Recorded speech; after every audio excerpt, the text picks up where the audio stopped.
공동체는 그동안 하나님께서 주시는 참 축복의 여정을 우리가 계속 함께 했습니다. 7월 말부터 시작된 국내 아우르치를 통해서는 우리가 광주와 전주와 대구에서 주님의 마음을 전하는 시간을 가졌고요. 또 그곳에서 우리는 장소를 불문하고 온몸으로 찬양하고 또 10대들을 일으키고 개척교회를 영적으로 일으키는 그런 은혜의 시간을 함께 누리게 되었습니다. 또 몽골에서는 그 땅의 청년들과 함께 드렸던 예배와 기도와 전도를 우리가 잊을 수 없죠. 그야말로 하나님의 축복이었고 하나님의 기가 막힌 섭리였습니다.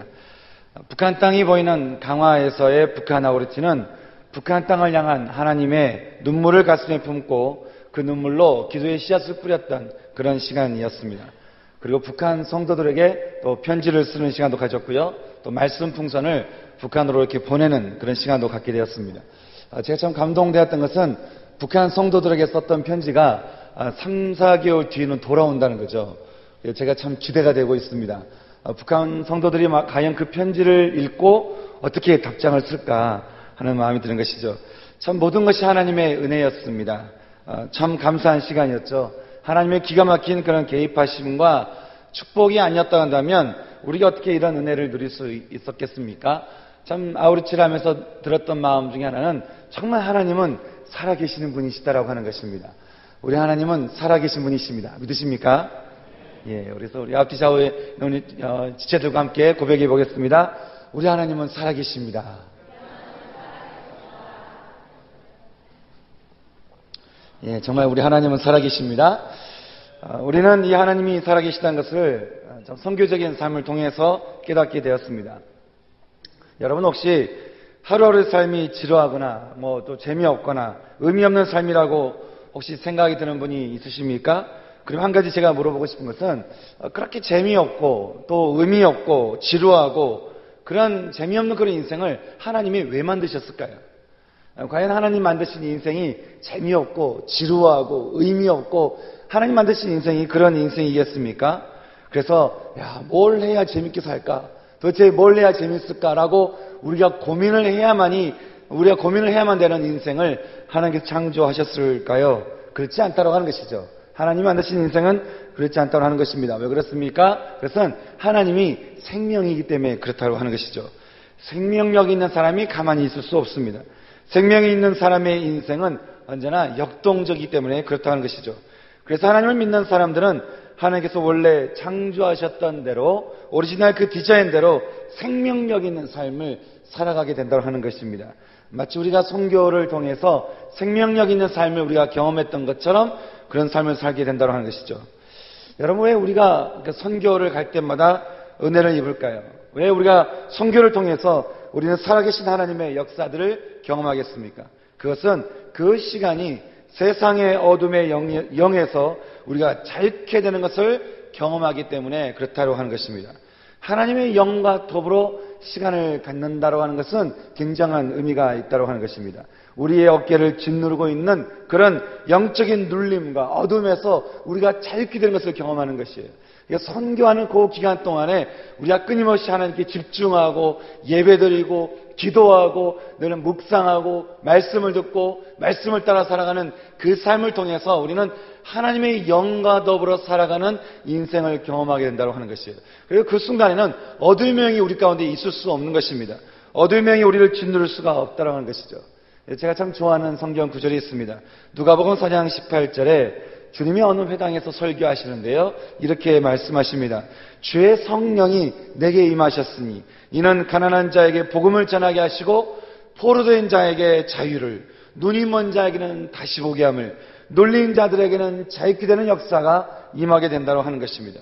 우리가 선교지에서 누렸던 은혜가 바로 그런 은혜였다라고 하는 것입니다. 저는 여러분의 삶의 현장이 여러분의 은혜의 선교지가 되기를 소망합니다. 전 여러분의 삶의 현장이 포로됨에서 자유케 되고 눌림에서 자유케 되고 또 보지 못한 눈이 띄어지는 그런 축복이 있기를 소망하는 것이죠. 여러분 구약 성경에서 가장 축복된 순간은 하나님의 심이 어떤 인간에게 임하게 되었을 때 그때가 구약 성경에서 보게 되는 가장 놀라운 순간이었다라고 우리는 볼 수 있습니다. 그런데 신약 시대에 들어와서요. 주님이 십자가에서 죽으시고 부활하심으로 그를 믿는 모든 사람들에게 하나님께서 주신 선물이 있다고 한다면 그것은 바로 성령이라는 선물이었습니다. 그래서 구약시대하고는 너무나 다른 새로운 시대, 또 새로운 세대가 시작되었음을 하나님께서 성령을 부으시면서 우리에게 말씀하고 있는 것을 보게 되는 것이죠. 구약 성경에서 성령이 믿던 분들이 얼마나 놀라운 삶을 살게 됐는가라고 하는 것을요, 우리가 히브리서 11장 말씀을 보게 되면 우리가 알 수 있습니다. 히브리서 11장 말씀을 보게 되면 참 그 삶을 하나씩 볼 때마다 하나같이 기적이었고 또 축복이었고 감동이었고 감격이었음을 우리가 보게 되는 것이죠. 뭐 그렇다고 그들의 삶이 평안했냐? 그건 아니었습니다. 그들의 삶을 보게 되면 정든 집을 떠나야만 했고 광야를 돌아야만 했고 때로는 억울하게 종살이를 오랜 동안 해야만 했습니다. 또 자식들과 재산을 다 잃어버리게 되는 아픔도 있었고 또 아내마저 자신을 저주하며 떠나는 것을 눈으로 앞에서 보아야만 했습니다. 어떤 이는 장인어른에게 10년 넘게 살해당할 그런 위협을 경험하게 되기도 했고요. 또 자신의 아내를 다른 남자에게 빼앗기는 그런 억울함을 당하기도 했습니다. 사람들에게 수많은 비난을 당했습니다. 수많은 조롱거리를 당했습니다. 그런데 참 놀랍죠? 아무도 그 사람들이 그런 삶을 살고 있다라고 생각하지 못할 정도로 그들의 삶은 기쁨에 차 있었고 행복에 차 있었고 그들의 삶 가운데 소망이 넘쳤다라고 하는 것입니다. 하나같이 기적 같은 삶을 살았고 감동이었고 감격적인 인생을 살게 되었다라고 성경은 우리에게 증언하고 있는 것입니다. 저는 이번에 우리가 아우르치 가기 전에 참 다른 문화를 받아들일 것에 대해서 우리가 서약을 하고 떠났죠. 그래서 참 몽골에 가서도 다른 문화를 우리 문화처럼 그대로 받아들이자라고 하는 그런 이제 서명을 하고 가게 되었습니다. 아우르치를 하면서 제일 먼저 어려운 것이 뭐가 있겠습니까? 먹는 것이죠. 먹는 것이 전부 몽골의 음식이 다 기름집니다. 기름지고 다들 이렇게 뭐 고기밖에 먹지 않기 때문에 고기에 기름진 거를 계속 먹다 보면 여기 참 쉽지 않은 거예요. 참 재미있는 것은 우리가 머물렀던 그 캠프장의 그 장소에 이제 몽골 청년들과 함께 그 아우르치를 하는데요. 몽골 청년들도 먹으면서 하는 말이 우리도 이런 거 안 먹는데 그러는 거예요. 몽골 청년들도 먹기 힘들어하면서 남기는데 나중에 몽골 청년들이 남기려고 하는데 못 남기는 이유가 우리가 그걸 다 먹고 있기 때문에 못 남기는 거예요. 우리는 서약을 하고 갔거든요. 하여간 다른 문화를 다 받아들이기로 서약을 하고 했기 때문에 우리만 꾸역꾸역 먹고 있는데 몽골 청년들도 자기들도 안 먹는 소리가 너무너무 잘 먹으니까 같이 먹을 수밖에 없다는 거예요. 참 이게 보면 얼마나 참 이해 안 되는 상황이었습니까? 우리가 돈 내고 가서 구해서 우리가 이해되지 않는 음식을 먹어가면서 그래서 우리가 배탈 나고 아직까지 장염 때문에 뭐 병원에 입원한 사람도 있고 또 이렇게 약 먹고 있는 사람도 있는데 우리가 그렇게 하는 것 여러분 그렇다고 해서 우리가 불행했습니까? 그렇다고 해서 우리가 그 시간들이 우리에게 안 좋은 시간이었습니까? 우리가 갔다 온 다음에 몽골팀을 봤던 많은 사람들이 그렇게 얘기합니다. 참 얼굴에 은혜가 꽉 찼다는 거예요. 야 이거 정말 얼굴에 은혜가 아주 가득 찬 모습이라고 하는 것이죠. 여러분 우리가 어떻게 그런 삶을 우리가 경험할 수 있었겠습니까? 또 히브리서 11장에 나와 있는 그런 우리의 믿음의 선배들이 어떻게 그런 삶을 살 수 있었겠습니까? 어떻게 보면요 우리가 몽골에서 국내에서 또 북한에서 경험했던 모든 경험들은 사실 히브리서 11장에 나와 있던 그 삶을 우리가 하나의 연습한 거라고 볼 수 있는 것이죠. 우리가 어떻게 그런 삶을 살 수 있었겠습니까? 그것은 바로 성령이 그들 가운데 또 성령이 우리 가운데 임했기 때문에 가능했다라고 하는 것입니다. 오늘 우리가 읽은 사도행전 말씀은 우리에게 이 놀라운 성령의 시대가 어떻게 우리에게 임하게 되었을까? 성령이 임하자 참 구약시대 가운데 놀라운 사람들의 그 인생의 이야기를 우리가 보게 되었는데 그런데 이제는 신약시대로 넘어가면서 성령에 임하는 것이 몇몇 사람들에게만 임한 것이 아니라 이제는 예수를 믿는 모든 사람들에게 임하게 되었다는 하는 것입니다.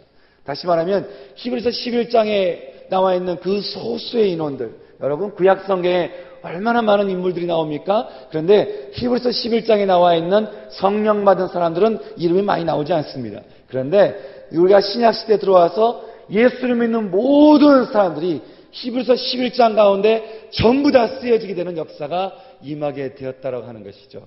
어떻게 그렇게 놀라운 인생이, 놀라운 새로운 세대가 일어날 수 있었겠습니까? 그래서 바로 주님께서 말씀하신 것은 우리 가운데 그들에게도 임한 것처럼, 그들에게 하나님의 신이 임한 것처럼 지금 신약시대를 살고 있는 우리 모두에게 예수를 믿기만 하면 우리 모두에게 부어지는 성령 때문에 그렇다라고 하는 것입니다. 오늘 우리가 이걸 말씀은요, 그 성령의 시대가 어떻게 열리게 되었나, 성령께서 어떻게 우리 가운데 시작되게 되었나라고 하는 것을 우리에게 말씀해 주는 것을 우리가 보게 됩니다. 먼저 어떻게 시작되었을까요? 그리고 성령이 어떻게 시작되어서 또 누구에게 임하였을까요? 그리고 성령이 맞아 어떤 일들이 벌어졌겠습니까? 첫 번째 보게 되면 오늘 말씀에서 성령의 세대의 시작은 참 재미있는 표현이 있습니다. 말세부터 시작되었다라고 하는 것을 우리가 보게 됩니다. 여러분, 그 말세가 어떤 의미겠습니까? 세상에 믿지 않는 사람들에게 말세의 의미는 결코 밝고 기분 좋고 행복하고 소망이 있는 그런 느낌을 갖기란 어렵다라고 하는 것이죠. 하지만 우리는 어떨까요? 우리에게는 이 말세라는 것을 생각해 보게 될 때 그것은 하나님께서 우리에게 주시는 새 하늘과 새 땅의 의미를 우리는 둘 수 있도록 하는 것입니다. 말세에 대해서 세상은 참 두려운 생각을 갖죠. 참 어두운 생각을 갖습니다. 왜 그렇겠습니까? 그것은 사단이 그 말세를 두려워하기 때문에 그런 것입니다. 사단은 말세가 두렵습니다. 왜냐하면 그 말세는 사단에게는 종말이요 우리에게는 소망이기 때문에 그런 것입니다. 그래서 이 말세라고 하는 것이 참 다른 것이죠. 하나님이 말씀하시는 말세는 새로운 세상을 말합니다. 왜 새로운 세상이 임하게 되었습니까? 그것은 예수님이 이 땅에 오셔서 인간의 모든 죄를 다 품으시고는 십자가에서 죽으셨다는 것이죠. 그리고는 그 죄를 이기시고 사망을 이기시고 예수님은 부활하셨습니다. 그래서 그를 믿는 모든 사람들에게 하나님께서는 새로운 나라, 새로운 세상 가운데 살 수 있도록, 새로운 세대 가운데 살 수 있도록 그렇게 우리를 동참케 하시는데, 그 동참케 하시는 그 놀라운 세대의 그 시작이 바로 말세라고 하는 것입니다. 그래서 이미 우리는 말세가 시작된 세상 가운데 살고 있는 것이에요. 사랑하는 청년 여러분, 우리 성도 여러분, 우리는 이미 말세가 시작되었습니다. 말세가 오고 이단들이 별말을 하지만 아니요, 이미 말세는 시작되었습니다. 하지만 아직 말세가 완성되지는 않았습니다. 그래서 신학적인 표현으로 이미와 아직 사이에 우리가 살고 있다라고 그렇게 이야기합니다. 이 마지막 날이 어떤 날이겠습니까? 모든 민족에게 복음이 전파된 다음에 주님이 다시 이 땅 가운데 임하는 그날. 아무도 그날을 알 수 없고 안다라고 하면 반드시 이단일 수밖에 없는 그날. 오직 하나님만이 알고 있는 그날. 그날이 바로 말세가 완성되는 날이라고 하는 것입니다. 그래서 지금 우리가 말세 가운데 살고 있다는 것이죠. 베드로는 요엘 선지자의 말을 빌려서 이 시대에 임하는 하나님의 말씀을 전하게 되는데, 그렇게 표현한 것을 보게 됩니다. 하나님이 가라사대 이렇게 표현하고 있는데요. 여기서 이 가라사대라고 하는 말은 현재형이라고 볼 수 있는데요. 그것은 말씀이 선포된 것은 아주 오래 전이지만 하나님이 그 말씀을 지금 이 시점에서 우리 모두에게 그 말씀을 하고 계시다라고 성경은 우리에게 이야기하고 있는 것입니다. 다시 말하면 요엘 선지자가 그 이전에 이제는 언젠가 말세가 올 것이다 라고 얘기한 것을 이제 베드로가 말하기를 하나님이 가라사대, 다시 말하면 그 말세가 지금 시작하여 우리 모두에게 시작해서 라고 우리에게 말씀하고 있다고 하는 것입니다. 그렇게 우리에게 말씀하고 있는 이 말세라고 하는 것, 이 말세라는 이것이 우리 현재형으로 진행되고 있는 이 세상, 이것이 바로 우리가 살고 있는 세상이라고 하는 것입니다.